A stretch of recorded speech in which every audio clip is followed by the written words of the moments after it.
자, 유명한 저널리스트 작가인 윌리엄 앵달은 달러가 석유, 식량과 더불어 미국이 세계를 지배하는 핵심적인 무기라고 이야기를 하고 있습니다. 도대체 왜 이런 이야기를 앵달은 꺼냈던 것일까요?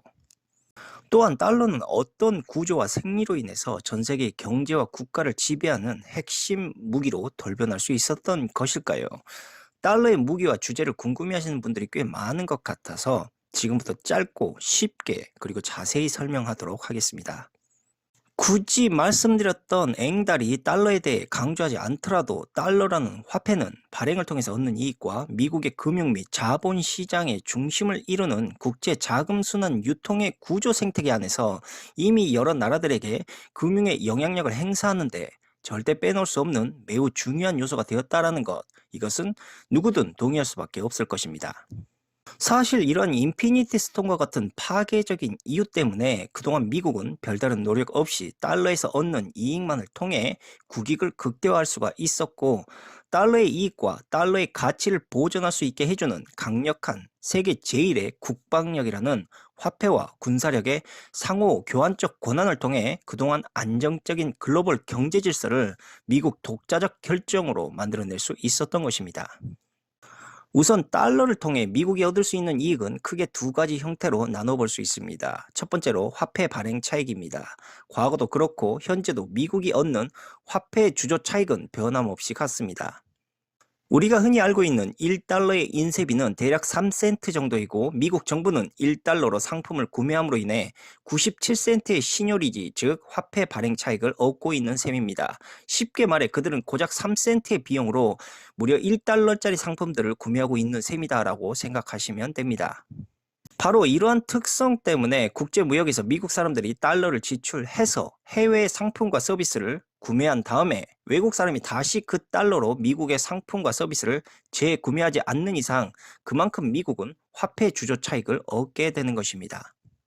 그리고 미국은 자신들의 화폐 주조 차익을 얻기 위한 방법으로 타국가들의 외환 보유고 유지를 압박하는 것인데, 그만큼 신흥국가들이 달러 충격에 대비하고 의존하게 만들면 만들수록 기축통화국의 달러를 통해 마음껏 미국 상품을 구매할 수가 없게 되는 것이고, 경제 위기로 인한 금리 인상 정책으로 인해 달러를 다시 회수하기 전까지 타 국가들의 고열을 빠는 화폐 주조 차익이라는 수익을 꾸준히 누리게 될 수 있게 되고, 반대로 과도한 달러 발행으로 유동성 위기가 찾아오게 되면 시기에 맞춰 금리 인상을 단행함으로 인해 이자 수수료까지 받아챙기는 이른바 일석이조의 강력한 금융 특혜를 저들은 휘두르게 되는 것입니다.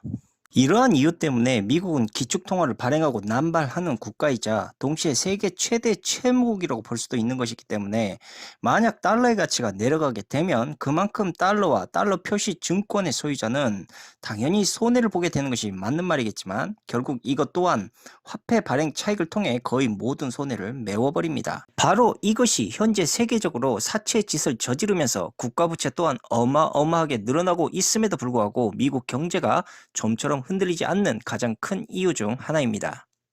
방금 말씀드린 달러의 이러한 특이성으로 인해 현재 미국이 발행하는 달러의 거의 대부분은 미국 바깥에서 유통이 되고 있고, 미국이 달러의 발행을 늘리면 늘릴수록 그만큼 화폐 발행의 차익도 그에 비례하면서 그 규모가 커지게 되는 것입니다.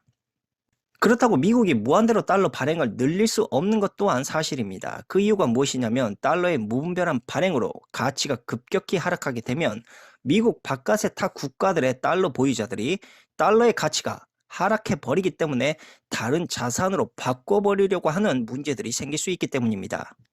만약 이것을 그대로 방치했을 경우 미국의 기축통화는 가치 하락으로 쓰레기가 되며, 가치가 떨어진 달러를 미국은 더 이상 발행해서 미국 바깥에 유통시키기도 어렵게 된다는 이야기입니다.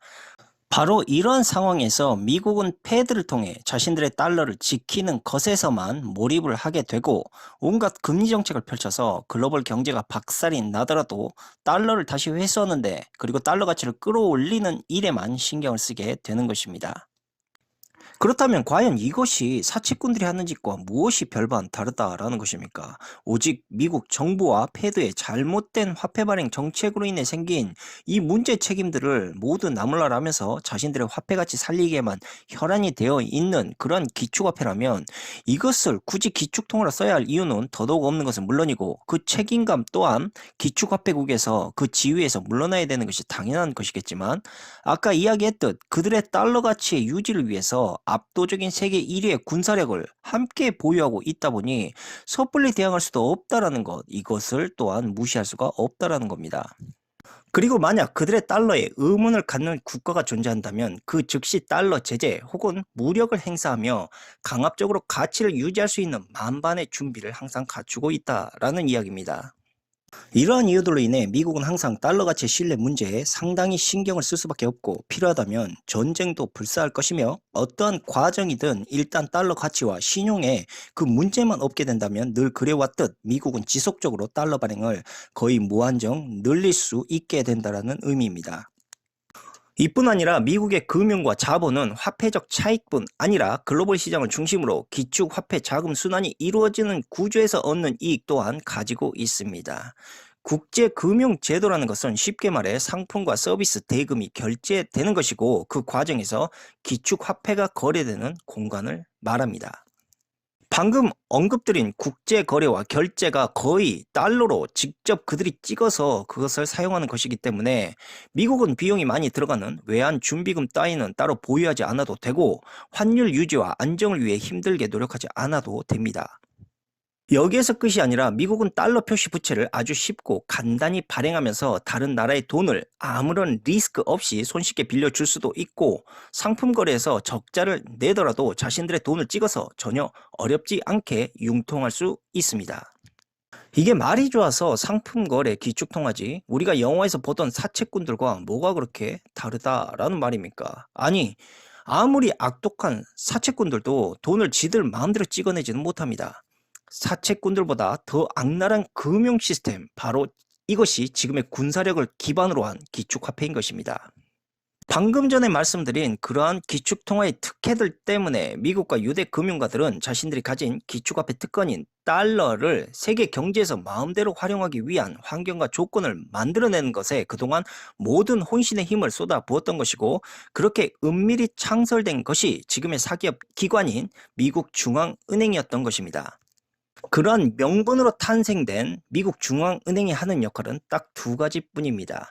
구체적으로 달러 가치가 급격하게 떨어져 신뢰를 잃는 것을 무조건 막아내는 것입니다.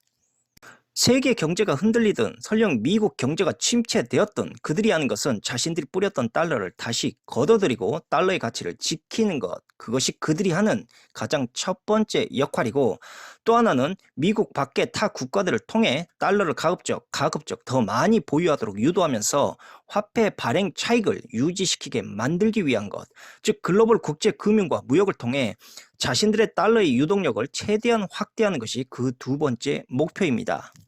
여기서 좀 더 디테일하게 설명을 해드리자면 IMF와 세계은행은 지금의 달러 가치를 유지시키기 위해 계획된 금융 위기를 이용해서 흔들린 신흥국으로부터 다시 달러를 수혈해주는 역할을 하고 그 달러 부채를 이용해 마치 처럼 기축국의 화폐에 다시 의존하게 만드는 역할을 이행하고 있는 집단들이라고 보시면 됩니다.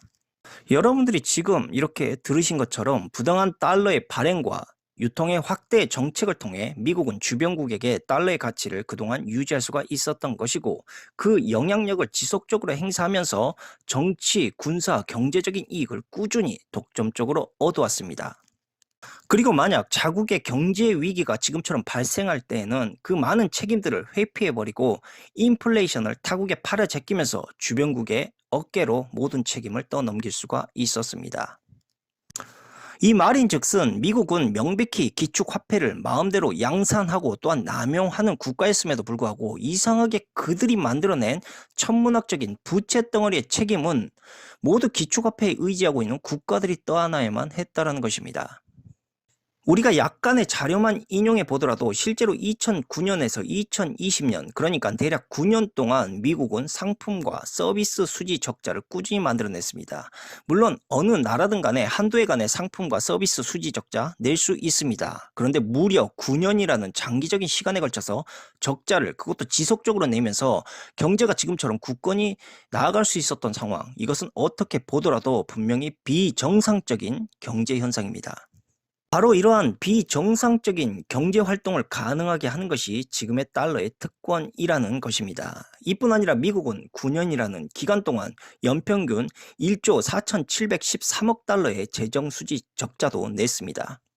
바로 이러한 황당한 상황이 가능한 이유도 미국이 발행한 국채의 많은 부분을 주변국의 중앙은행이나 민간 투자자들이 사주었기 때문입니다.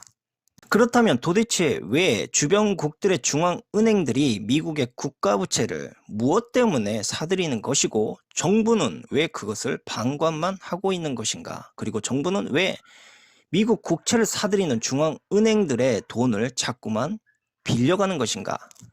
바로 이 단계까지 여러분들이 생각을 하실 수가 있다면 여러분들은 각국의 중앙은행이 왜 BIS 지침에 철저히 따르고 또한 통제되어 있는지에 대해서도 비로소 이해하고 깨닫게 된 것입니다. 또 한 가지 더 말씀을 드리자면 미국의 총 저축률은 2020년 6월 기준으로 평균 20.9%였다가 다시 지속적으로 꾸준히 하락하는 모습을 보이고 있는데, 이것은 다른 나라들에 비해서도 현저히 낮은 저축 수준일 뿐 아니라 더 많은 부분을 미국 국민들이 소비에 돌리고 있다는 것을 의미합니다. 그럼에도 불구하고 미국 정부는 지금도 계속해서 빚을 늘려가고 있으며 개인 역시 마찬가지입니다.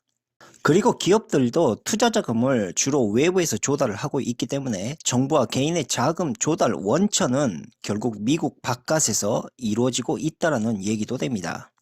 그렇게 미국은 오랫동안 자신들이 찍어낸 돈들을 미국 바깥에다 뿌리고 그것을 다시 걷어들인 돈으로 인해 지금껏 재정 적자를 충당했을 뿐 아니라 개인 소비 부족분도 이것으로 충당을 하고 있었다는 이야기입니다. 이런 말도 안 되는 경제 유지가 가능했던 이유, 그것은 바로 기축화폐라는 명분으로 달러를 마음껏 발행해서 세계 시장에 유통시킬 수 있는 능력을 미국이 가지고 있었기 때문입니다.